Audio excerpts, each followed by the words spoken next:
જય માતાજી મિત્રો। એક હોટલ હતી।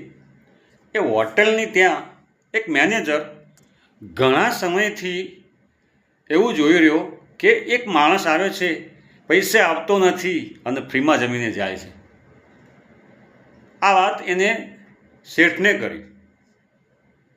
શેઠને પૂછ્યું, શેઠ, આપણે તો એક ભીડ જોઈને માણસ આવે છે, જમે છે, ક્યારે નીકળી જાય છે એ જ ખબર નથી પડતી। થોડા સમય પછી શેઠે સામેથી એ માણસને બતાવ્યો। મેનેજર, પેલા માણસ રહ્યા એ જ ને, પેલા ભાઈ એ જ ને?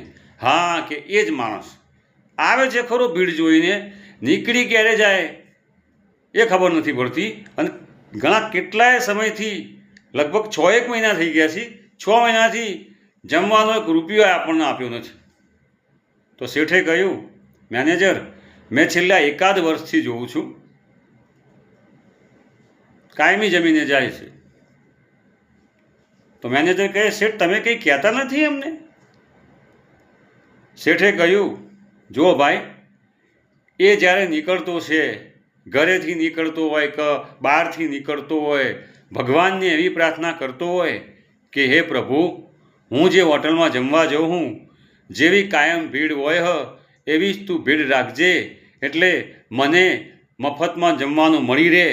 અને કદાક્ષણ એની અરજી સાંભળીને, એના શબ્દોને માન આપીને ભગવાન આપણી હોટલમાં જો આટલી ભીડ રાખતા હોય તો મેનેજર સાહેબ, થોડું ઘણું લેટ ગો એટલે કે જતું કરવામાં મજા છે। સમજાય છે ને? વંદન। જય માતાજી।